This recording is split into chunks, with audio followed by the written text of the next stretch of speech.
All right. Well, good afternoon, everybody, and welcome to Patio Perspectives, our monthly series on all things event sustainability, where I interview thought leaders from within the industry. I'm your host, Paul Salinger. To become sustainable, organizers need to consider an event's impact on the environment in a number of ways. Water management, footprint of food and drink supplies, waste management, venue location, travel footprint, could go on, and energy efficiency nowadays all come into consideration when planning an event. Today, we're going to talk about and have a focus on energy, making it more efficient and more sustainable to reduce your overall greenhouse gas emissions. So I just want to start by thanking our sponsors. Without our sponsors, we could not do this very efficiently.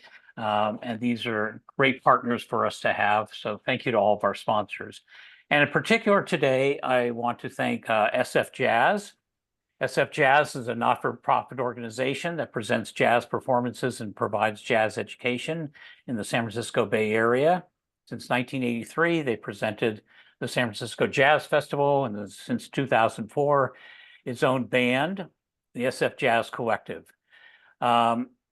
And today, one lucky listener will enjoy 2 tickets to an SF Jazz performance. So stick around at the end, and we will give one lucky listener that prize. Okay, so let me introduce Neel Vasavada. Neel is the founder and president of Overdrive Energy Solutions. Neel is a driving force in the movement to bring green technology to the events industry. His engineering background and experience with both sustainable energy and live entertainment business development has led him to found Overdrive Energy Solutions. Overdrive's mission is to provide innovative, reliable, and sustainable energy solutions to the live event industry and beyond, significantly reducing environmental impact while remaining cost-effective.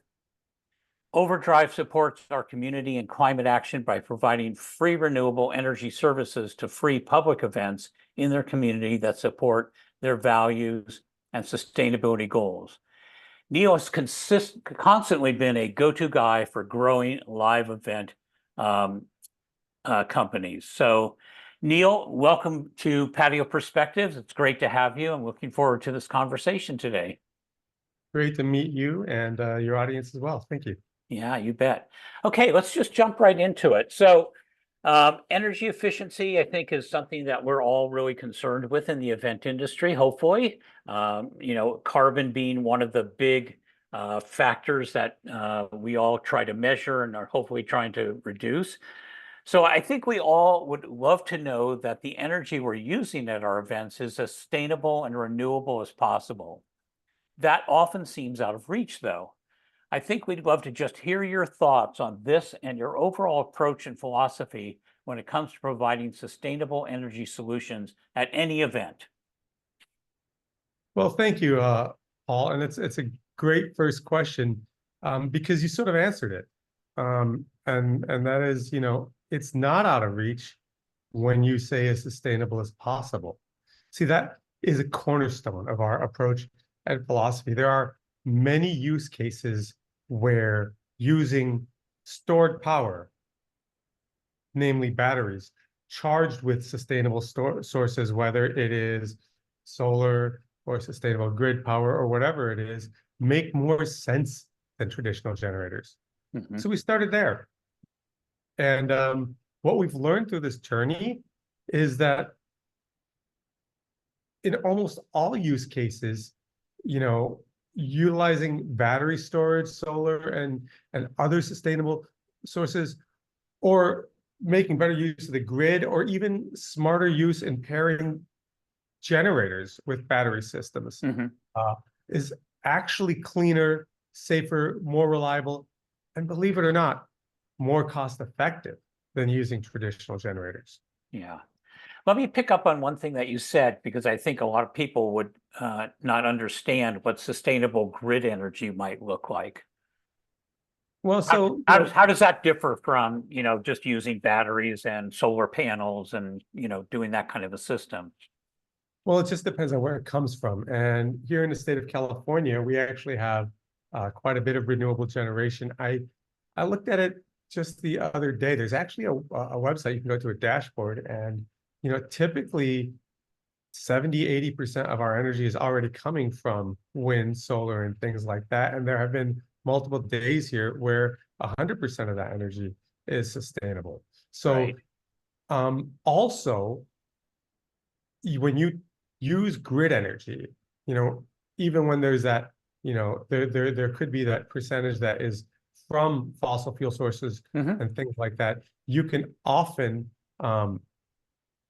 by generating excess solar on sites and things like that, offset that so you can still be 100% renewable. Right. Right.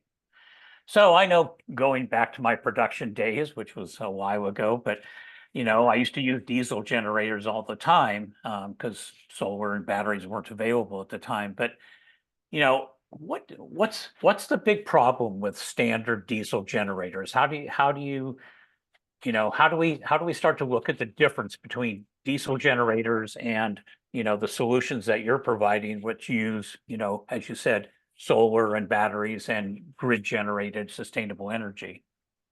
Well, the funny part is that diesel generators aren't an especially good way to make power. Um, they're fundamentally inefficient. When you take the energy that's in a gallon of diesel, at the bleeding edge of technology, maybe 40% of that actually turns into electricity. Hmm. That's why these things have radiators. That's why they run hot, because they're burning diesel and throwing away a ton of it as Yeah. waste heat. Diesel generators work best when they are at a constant load and a fairly high load, compared to the capacity. So let's say, a 100 kilowatt generator, the ideal way to run it is 80 kilowatts constant. But the thing is, a lot of our loads are really variable, so we need a lot of headroom. So what happens is we end up using them very inefficiently. But what diesel generators do really well Hmm. is turn a store of energy, Mhm. namely diesel or gasoline, that we already have a big infrastructure to move around, transport, and everything like that into electricity. So for the last 100 years, if you need to get power someplace where there was no power, well, we Right. could transport diesel out there. So diesel was the default source. But Right. these days, we have the ability to store and generate energy on site sustainably. Mhm. Um, Battery technology has improved significantly to the point where it's, for some applications, you can treat it exactly like diesel. Instead of bringing a tanker full of diesel, you bring a truck full of pre-charged batteries. So, Right. um, you know, at the end of the day, diesel was never a great solution. It was just the only solution. And now we have Right. better. Right. Yeah, it's true. It was the only solution. Um, so I think a lot of people might be concerned though about a couple of things when it comes to a sustainable energy solution: cost and the need to recharge the system or system reliability.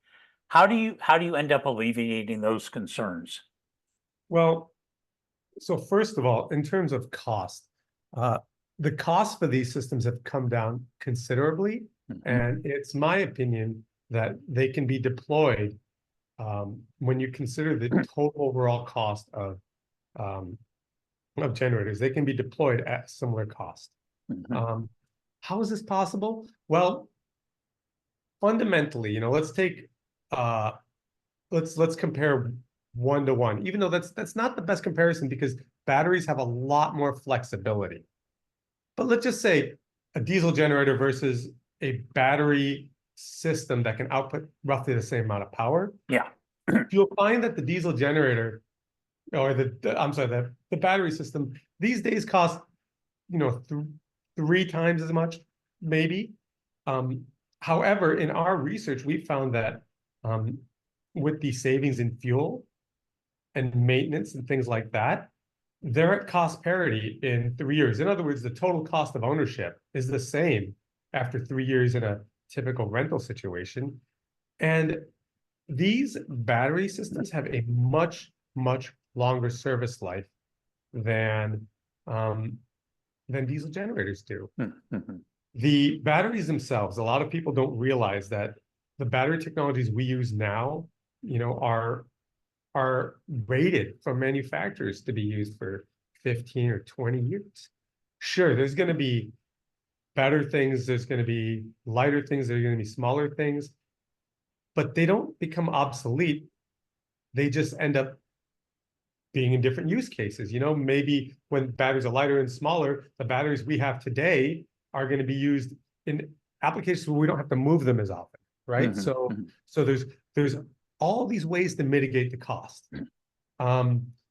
So in reality, if you take a slightly longer view and everything, all this equipment is financed, it doesn't have to cost anymore. Now you take into account that battery systems typically need much less electrical distribution equipment.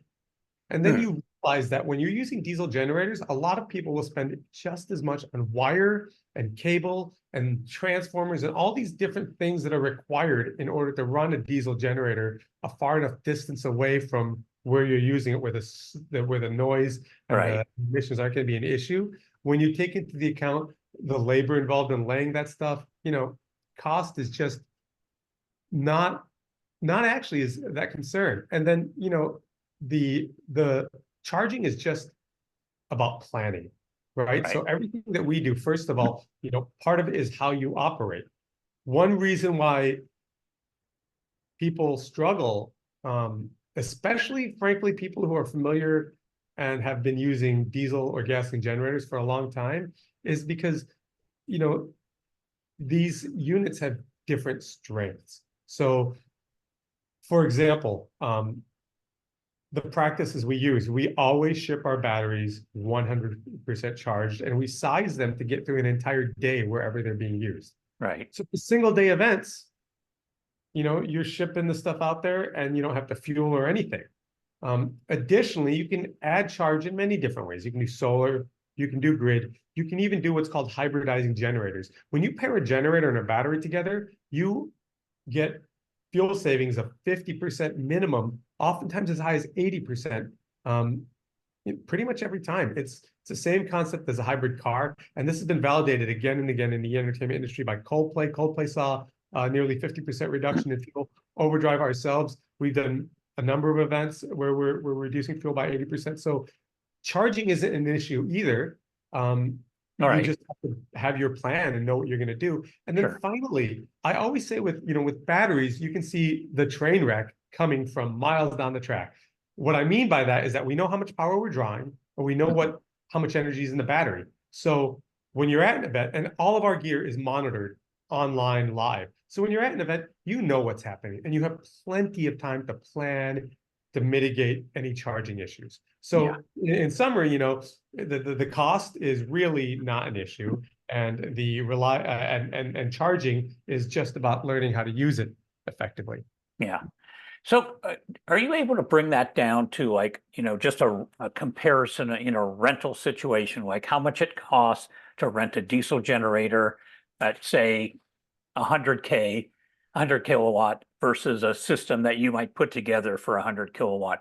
Would it be more expensive to rent your system or the diesel generator? Just basic rental comparison. What we found in event usage for roughly a 60 kilowatt generator, when you add in the cost of diesel, we're pretty much the same price for a 3-4 day event.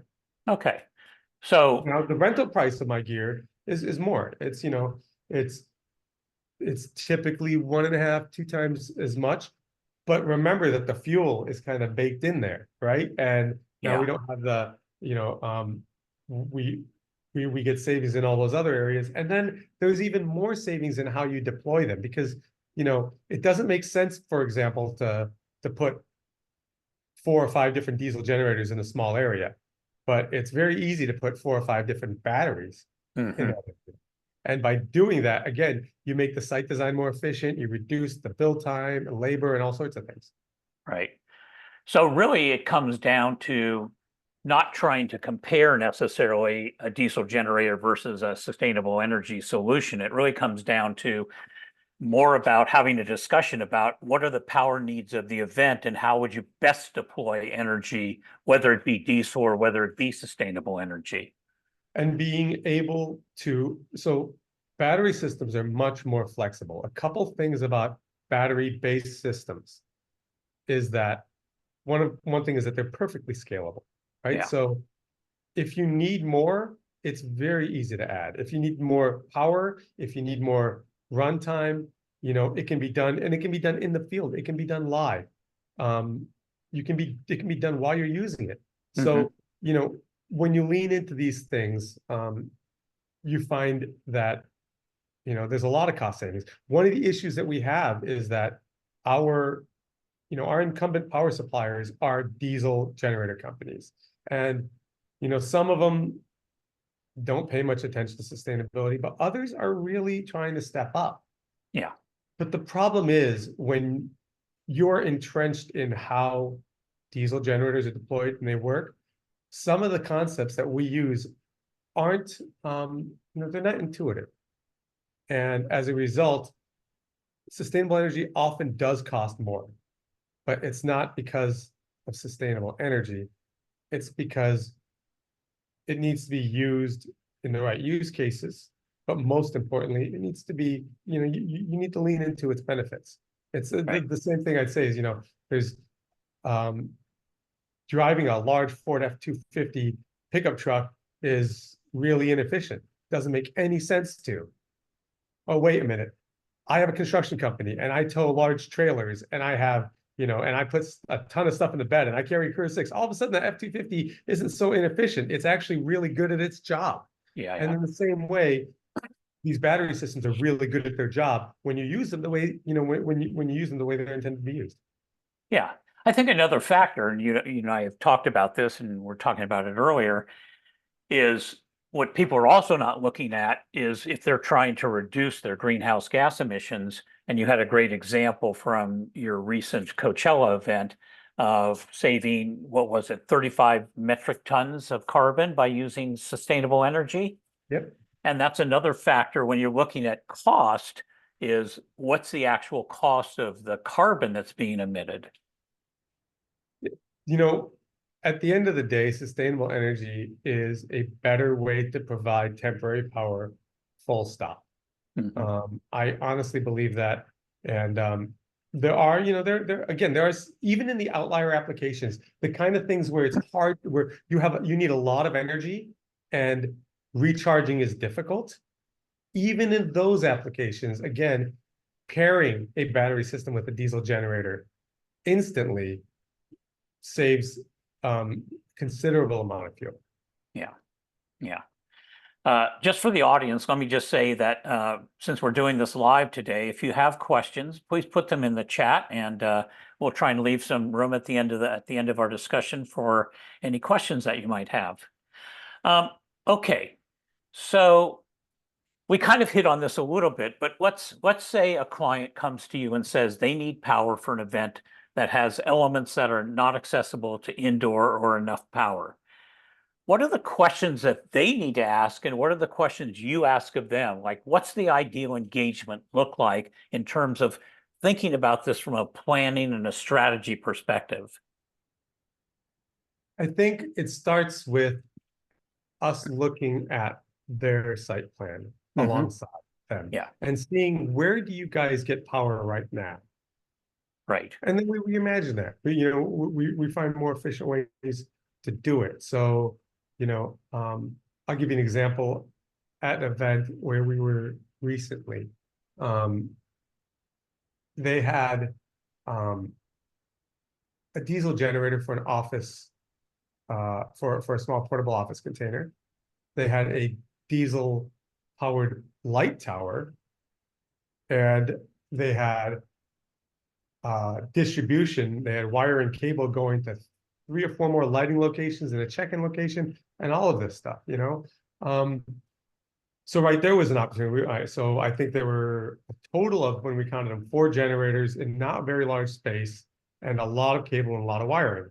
So right there we saw, okay, if we put 4 battery packs in these locations, we can eliminate all these cabling, we can eliminate all this stuff, and in that case, uh, we even had a large battery source in one spot so that if it was cloudy or if we couldn't charge the entire area, we could charge smaller batteries at night off of the one large oversized battery. So right there is, is a strategy thing. We find what's that section has and ask ourselves, how do we do it more cleanly, more efficiently, more sustainably? Right, right. So overall, do you feel like that you can provide benefit from a cost perspective by sitting down with a client well in advance and really thinking about what the overall power structure is going to look like at an event? Because again, it kind of comes back to this kind of cost question. Well, Paul, it's the event industry. If any extra time we can get is going to save money and time and all that stuff. And, Sure. We're notoriously bad at planning. So there's two ways I'd answer that. The first thing is we're just providing power. So the same time that you're doing your power plan, with whoever you're going to do it with, is the time to get us engaged. But again, this flexibility point actually makes that less of a concern because we have the ability to adjust and to compensate much more easily than typical deployments. Yeah. So I'm sort of interested, and I think our audience might be interested. I know you're doing Google I/O right now, and we had originally talked about maybe even doing this live from Google I/O and kind of showing off the system. We weren't able to pull that off, but maybe can you just kind of describe what you're doing at Google I/O and what that system kind of looks like? Absolutely. We're doing distributed power in a number of areas.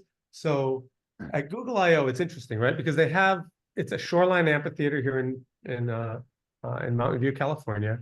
And a lot of the areas where they're doing things, they have power and they can use grid power. Right. But there are elements, where it's a high traffic area. There's 15,000 people walking around, and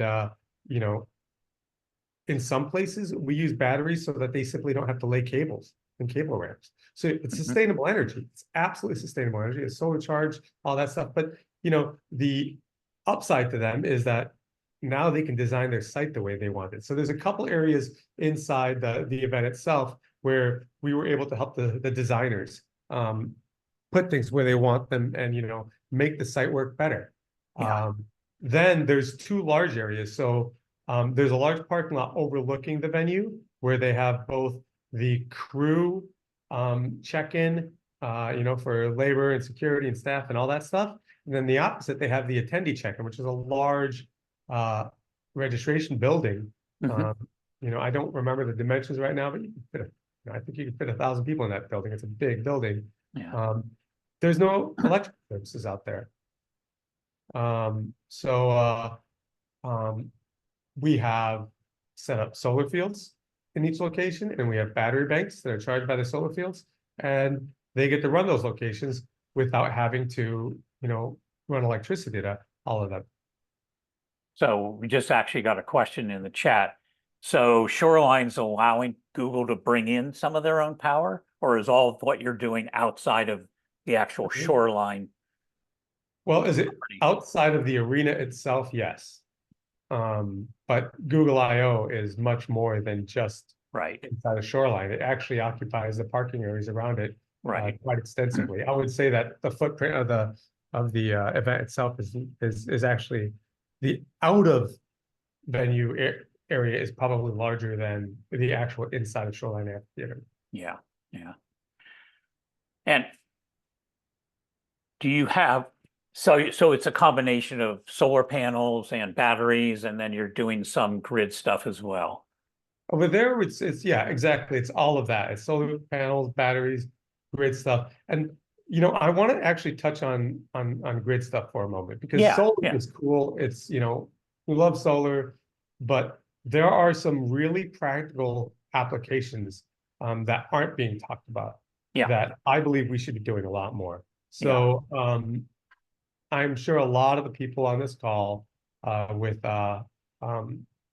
entertainment backgrounds have had to use supplemental generators in places where you have power. Um, it's very All the time. common in that industry. You know, we did the Dead Company tour last year, Hmm. and we had two large diesel generators at every venue. Um, I don't know if I can actually claim every venue I was at, and three of the large, you know, we did things at well, two of them were Fenway Park and Wrigley Field. Hmm.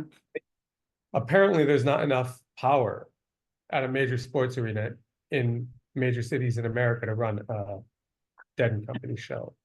Which is surprising, but those are old venues, so you never know. And a lot of it is perception. So Yeah. my one of my business partners is the lead carpenter for a number of big touring acts. He's worked primarily with Roger Waters, but with Mm. Coldplay, Rolling Stones, and all the Hmm. rest. Hmm. And you know, on the last Roger Waters tour, they were actually able to eliminate supplemental generators in two locations by simply measuring and realizing that they did it. But there are still a lot of applications where you do need supplemental generators. Right. And that's one area where our battery systems are really starting to get, uh, you know, they're really starting to shine. So how do we use batteries in a situation like that? Right. Well, what we can do is we can bring a battery generator system that's equivalent to the size of those big generators that could run the entire show off a battery.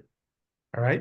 But instead of, you know, using a diesel generator, what we do is we actually have that battery system plugged into the venue power. Okay. Okay. Now that battery system, we usually size it in and of itself, so it could run the entire show by itself, and it has enough runtime to make it through an entire show if you needed to. But you know how this works. The power needs aren't just for the show. They start them if the show's on a Friday night. They're firing up the generators on Monday or Tuesday, and they Right. stay on until the following, you know, Monday typically. Well, what we can do is we can have a large battery system that does the following. First of all, it passes through power from the building. In other words, power goes into the battery system, okay, and it runs. It just goes out of it. It just goes out the other end. And if the load, if whatever it needs power is less than the capability of the power that's coming in. So in real terms, let's say that we have 100 amp service. Hmm. Okay. If you're only pulling 50 amps, the excess energy is going to charge the batteries. Okay. But our systems can boost incoming power. So if you need 200 amps, it takes 100 amps out of the battery and it adds it to the power going into it. So we're combining battery and grid energy and outputting what we need. Again, the system can run by itself. So it's not just eliminating the use for a diesel generator, but it's providing a full backup for that show, for that event. And we've done this, you know, we did this at South by Southwest this year. Hmm. We ran the stage at Auditorium Shores at the venue there. It was a stage line. It wasn't a huge stage. It was an SL260, I believe. They had 100 amp service in the park, but they needed up to 250 amps for the shows. And we just had one of our battery systems connected to the power at the park. And then it had a large solar array connected to it as well, and a bank of batteries. And they needed no diesel at that location this year. We also do it. Here's another really cool thing about these systems is that, you know, I mentioned they're very scalable. What I Hmm. mean by that is that a very large concert, like a Dead and Company size battery Hmm. system, Hmm. works on the same concepts and actually has the same sort of components as something that might run a kitchen or a video wall, Hmm. which are two examples that we did during Coachella. So Capitol Records, Interscope Records, they have this party called, I think it's called Party in the Desert. Every year at Coachella, it Uh-huh. is at a mansion in Palm Springs. You know, they have all their bigwigs and artists and everyone come by and do the party thing. Yeah, yeah. Typical house has 15, maybe 20 amp outlets. If Right. there's a dryer, an electric clothes dryer, some other stuff, they might have 30, but they set up a big catering operation. Multiple refrigerators, freezers, air fryers, all these sorts of things. And when those compressors on those refrigerators and everything kick on, they can draw 50 amps. Absolutely. So they were gonna, the typical thing to do was to just bring in a supplemental generator. Well, Overdrive brought one of our systems in that just sat there and pulled 15 amps from that wall all day and all night. And when the power draws were more than 15 amps, we supplied energy. And when it was less than 15 amps, we recharged our batteries. Right. And just by sizing them appropriately, we completely eliminated the need for the generator. And we did the same at another party that was, they had DJ sets, and they had a large video wall in a house. So same concept. We just set up a couple of units. And, I honestly believe that that's one of the first things we can eliminate, and we can do so cost effectively today. I live in Southern California. You drive up, is it Wilshire or Santa Monica? I always forget. When you go past the Beverly Wilshire, I don't know anything about that building. I've never done an event there. So, I don't want to be throwing shade at them, but there always seems to be a couple generators in their loading dock. And I've talked to people, I guess their ballroom, they don't have a lot of power. So anytime they have an event, they're bringing these generators. That could stop tomorrow. Yeah. Yeah. Yeah. I mean, it almost sounds like what you're describing, like at the party situations, is like little almost microgrids. Is that kind of an appropriate term, or is that something different? It's a related term. Microgrids are in a way what we're doing. We're taking a small, we're taking an area and we're creating a power source for that area. Right. One important distinction is that we try to reduce the need for the grid part. It's often the case that we are throwing wire and cable around, which, by the way, is not insignificant. I've heard that Beyonce tour used 2 trucks of just wire and cable. My Sean, my business partner, on Roger Waters, he was telling me that they had a quarter truck of just cable ramps, just for people to walk over. Right. Think about the transport costs and savings we have too, both in carbon and dollars and cents. Absolutely. So, a microgrid, if you can define a microgrid without having wires connecting the individual power units. Now, by the way, there are absolutely times where we will use distribution and we will wire things and we'll do all that. But, the thing is that you don't have any flexibility with generator-based systems. You have less flexibility with grid-based systems because you got to go where the outlet is. With these systems, you have the choice. If we want to throw a pile of batteries somewhere where there used to be a generator and plug in what used to plug into the generator directly into the batteries, we can do that. And, it's not the most efficient way to do it. Right. Still more efficient than diesel. Yeah. And if we have the opportunity to, the ideal thing to do is everywhere where you have a distribution point, or everywhere where a traditional stage might use a transformer, you use a separate battery in those areas. Yeah. And the other thing I want to throw out there is that something people don't realize is these battery systems are actually fundamentally more reliable than diesel generators. Our work shows that we have over a 99% uptime. So systems that, there's a large cooling fan on some of them. There's a computer-sized cooling fan on others, and that's it. Like, all right, there's doors that open and close, but those are the only moving parts. Yeah. Since they're so efficient, these things can convert battery to electricity, at 90 to 95% efficiency. In other words, only 5% versus 60% for diesel is getting thrown away as heat. So heat wears things out, right? Mm. So for all these reasons, these systems are actually more reliable than diesel generators. We don't even think about it. A lot of people outside our industry don't realize that it's common to rent a twin pack, right? Which are 2 units in parallel so that you have redundancy. Yeah. It's common to have cold backups, which Yeah. is a generator that's not started. Right. Um, Right.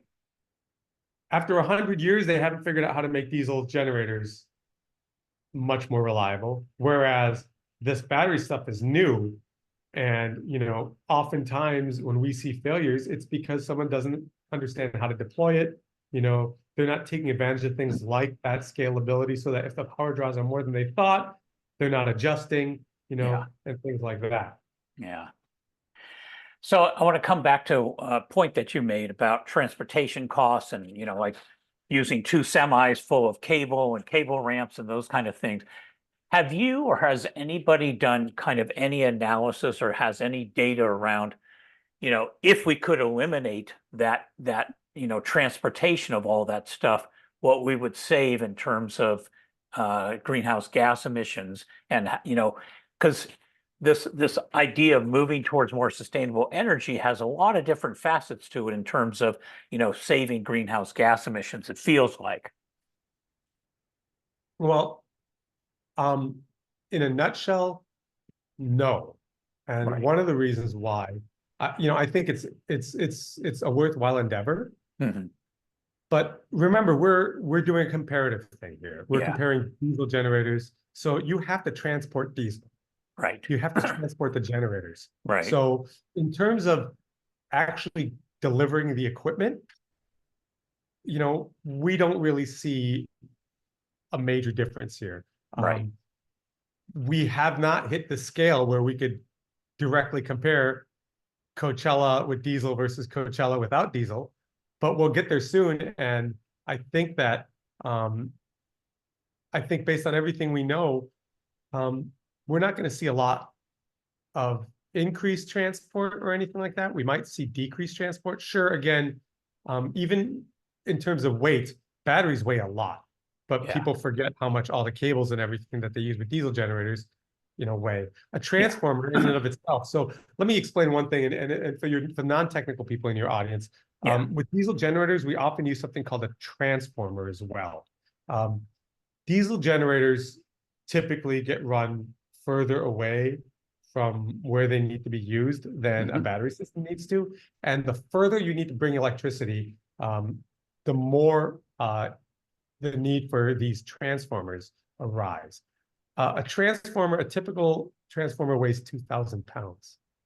So every time they're deploying a diesel generator, they might say that generator is lighter than the battery systems, but you're forgetting about the transformer and the 200 pounds of cable that went there in the first place and all of these other things. Now, again, I don't have hard empirical data for this yet, Right. and we do want to get there. But intuitively, anecdotally, that's not an issue.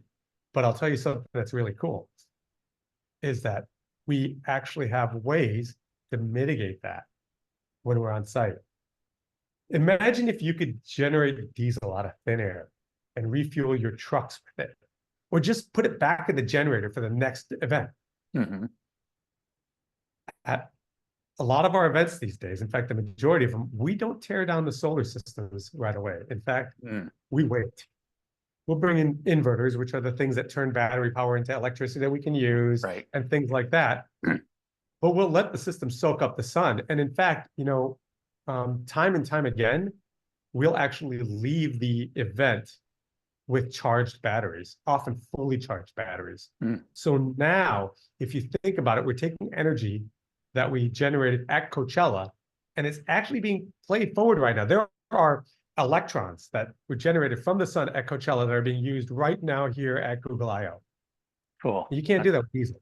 Right. So even in the transport ways, there's ways to make it much more efficient. Yeah. Yeah. That's a cool story.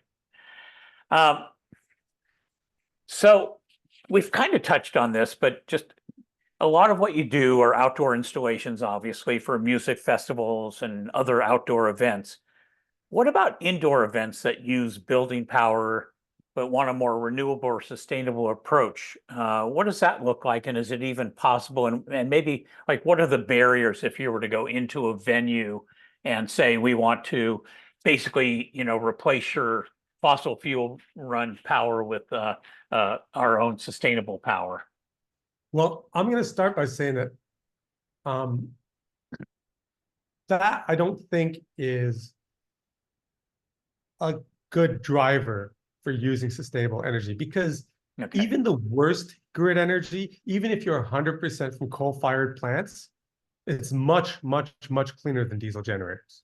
Right. Okay. Okay. And in a lot of places, first of all, you have, again, here in California, we have a lot of sustainable energy, but the energy that isn't sustainable, that's coming from fossil fuels and things like that, we've gotten fairly clean. And, in those stationary applications, power plants are vastly more efficient than diesel generators and stuff. So if your goal is to be more sustainable, that's where bringing in a bunch of batteries and things like that to maybe save, 10, 20% carbon, it's you're not getting a lot of bang for your buck there, but there's still a lot of reasons to bring our sustainable energy systems into buildings. So the first thing, I've talked about already is supplemental generators. Here, I'm going to say this very clearly to the entire audience. Don't rent generators if you got power. No reason to do it. The technology exists. It's reliable. It's cost effective. It's one of the things I'd like to stop sooner than later. I cringe when I see a generator running outside of a building, you know? So right there.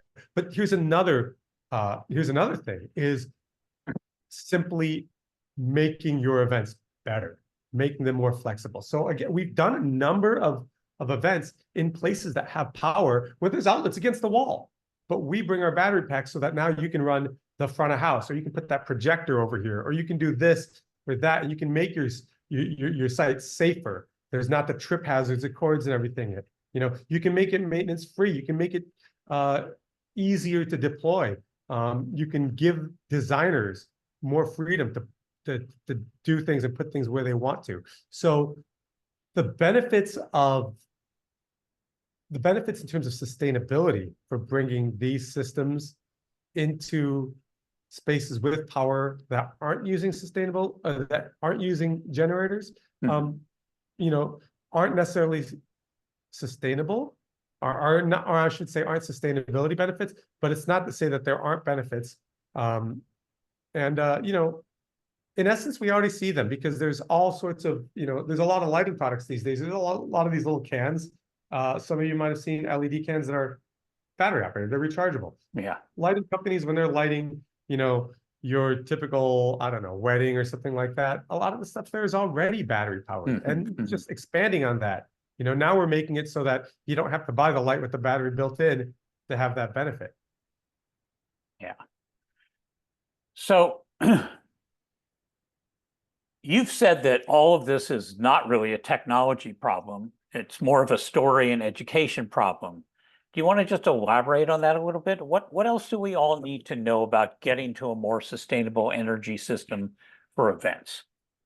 All right. So first of all, we deal with misinformation on a very, very regular basis. All of our systems use what's called lithium iron phosphate batteries. They are the leading battery for stationary power application, but they're also used more and more in electric vehicles. They're used by Tesla and by Ford. I think Hyundai's using them. These batteries are quite a bit different than the stereotypes of electric vehicle batteries and laptop batteries and stuff like that. They don't degrade nearly to that level. The manufacturers say that they have, on the low end 3, on the high end 10,000 cycles of life. And what does that mean? A cycle is you charge it up all the way, you discharge it all the way. I mentioned that Overdrive tends to deploy enough batteries to last an entire day. So you can think of every day that our batteries are in the field, that's one cycle. So on the low end, you're talking, if we had stuff every single day, if 365 days a year, you're like 7, 8 years. Yeah.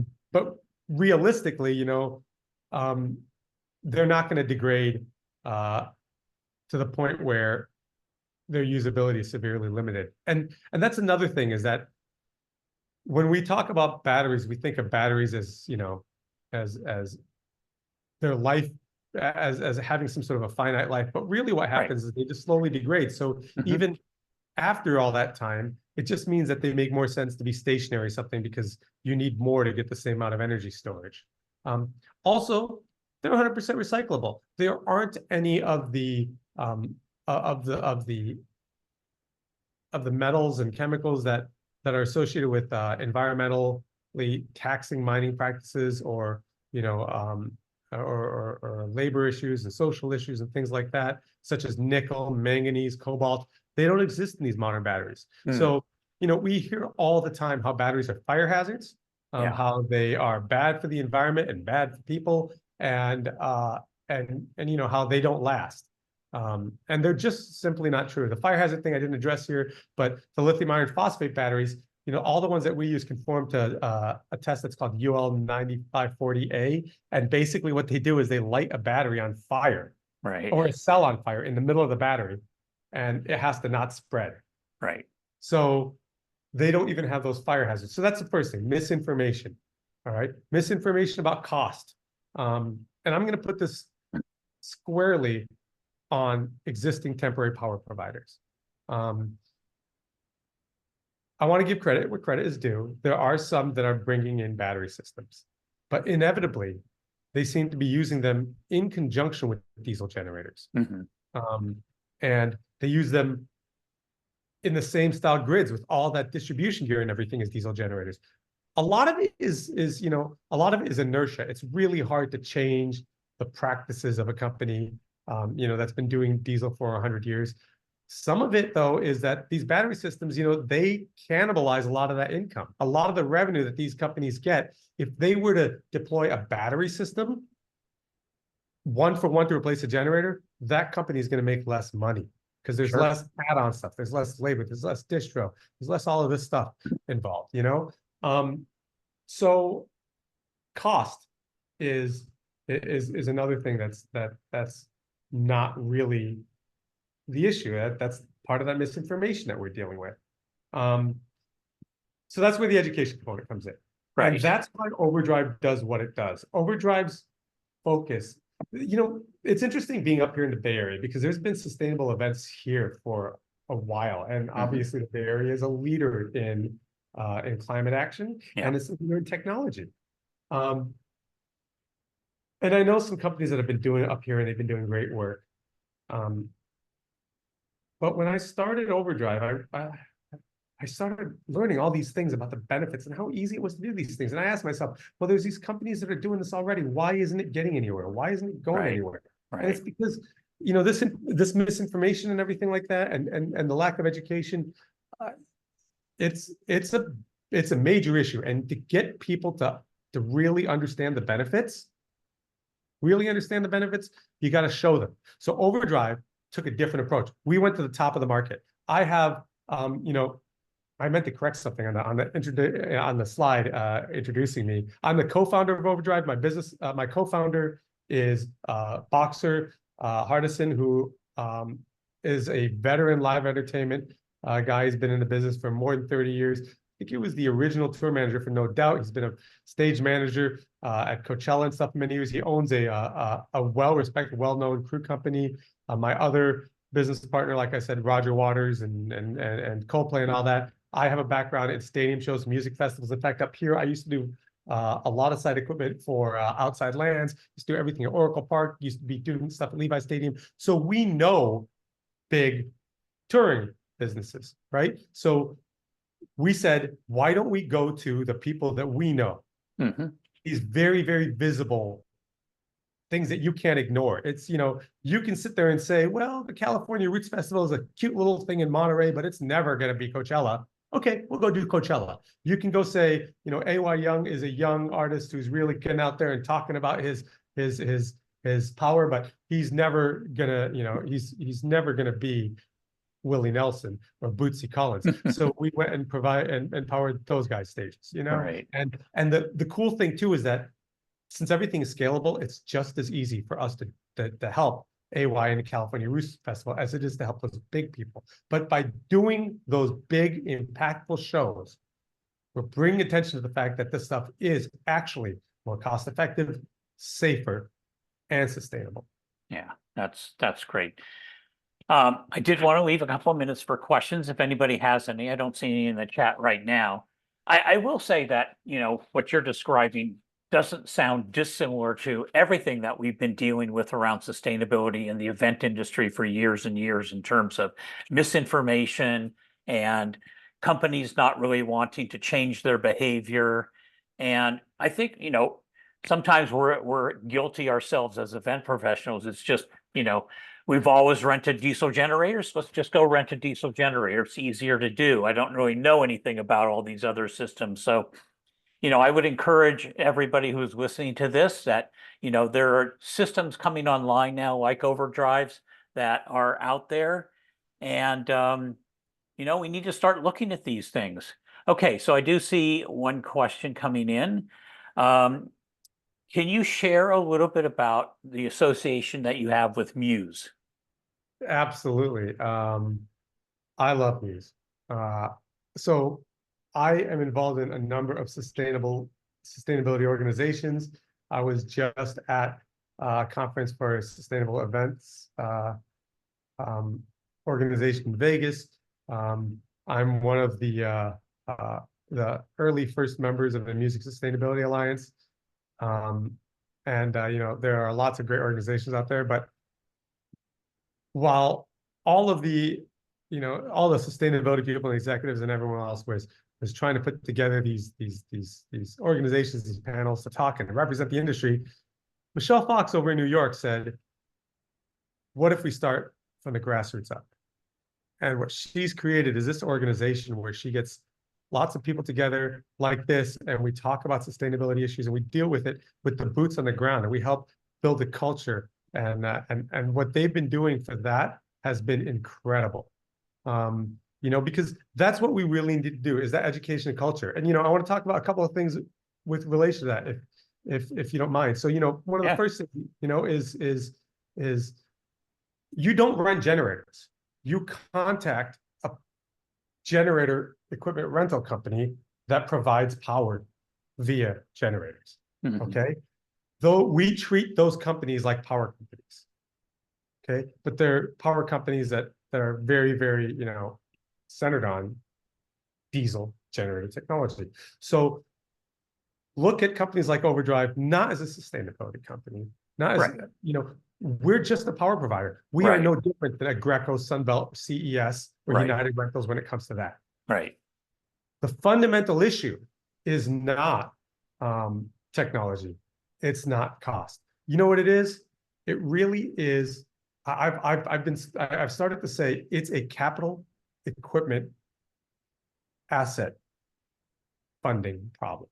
It's an investment problem. The simple fact is, Paul, you, me, a lot of people on this call could probably go out and get funded by a equipment company, a capital equipment, a capital equipment lending company. There's banks and things that specifically exist for that, and buy diesel generators tomorrow.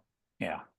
I know it sounds bombastic to say, but if we had enough generators to do outside lands tomorrow, if we had enough equipment to do it, we could run outside lands 100% sustainably in Golden Gate Park here in San Francisco, a city known for its climate action, this year. It's just simply that nobody owns enough gear to do it. And the people who do own the gear are still rooted in diesel. And another thing that I want to point out is that this gear costs, like I said, worst case, 3 times more, but it has lower maintenance costs and everything like that. Right. Yet these equipment companies are renting battery systems for 5 times more than what they rent an equivalent diesel system for. Yeah. So what we need to do is we actually need, Overdrive's goal. This is my call to action for all of you. I'm in Mountain View. I guess we can talk about, everyone's raising money here, right? I did not set out here. I did not set out with this business to be another startup raising money and doing all that stuff. Right. But frankly, if we have the resources, or if someone else has the resources to compete head to head with those current equipment suppliers who are bringing in diesel, we could make a big change tomorrow. And again, we've gone out there and we've gone to premier events and we've run all those big loads. We were, we did Billie Eilish's headliners at Lollapalooza. I mean, there's nothing that can't be done right now today if the funding exists. And here's the fun part is that we're not talking actually about, about spending a lot of money now and then the cost will come down and we'll be a profitable business in 15 years. We're not an Uber or Lyft. We're a profitable business now, and this is just simply an equipment. This is simply a finance issue. Yeah. So it sounds like that's the scalability issue, is really around investment. All it is. So one last question, and then we're going to wrap up. Who should meeting planners reach out to for sustainable power? Is it Overdrive? Are there other companies out there? I know that we're talking to you today, but I don't want to make this just a commercial about Overdrive. Are there other companies that are also doing sustainable power? Well, I think that's part of the problem. Again, there are a few out there. They tend to be very small and regional. Again, I think part of the problem is that there hasn't been an economic model to help build these companies. Yeah. So reach out to us for sure. There are, another thing we do is we'll actually use assets from these generator rental companies. So we've gotten battery systems from Aggreko, and we've gotten, I think that's, pretty much from Aggreko in the past. Yeah. And that allows us to deploy in different areas and stuff. And we don't use the diesel. Call us. And even if it's not possible for me to help out, for Overdrive to help out, we'll try to refer you over to someone that we know in your area that can. Okay, cool. All right. Well, Neel, thank you so much. This has been a great conversation, and I'm so happy to see that, sustainable energy is starting to get more recognition, and that keep up the great work that you're doing, and hopefully we can all help scale it up at some point. So I'm going to turn it over to Jody, to give away our SF Jazz tickets for this week. And And Patio Perspectives is a monthly virtual event. Oh, here we go. We're going to click to spin.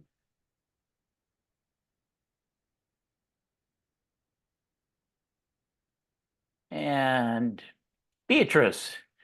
Congratulations, Beatrice. You've won 2 tickets to an SF Jazz event. And okay, so just to wrap up, this is our monthly series. So please join us in June. In June, I'm going to be talking to the Vancouver Convention Center. And I hope you all have a great day and keep up the great work on sustainability. And again, thanks, Neel, and thanks to everyone for joining today. See you all later. Everybody. Thanks. Take care.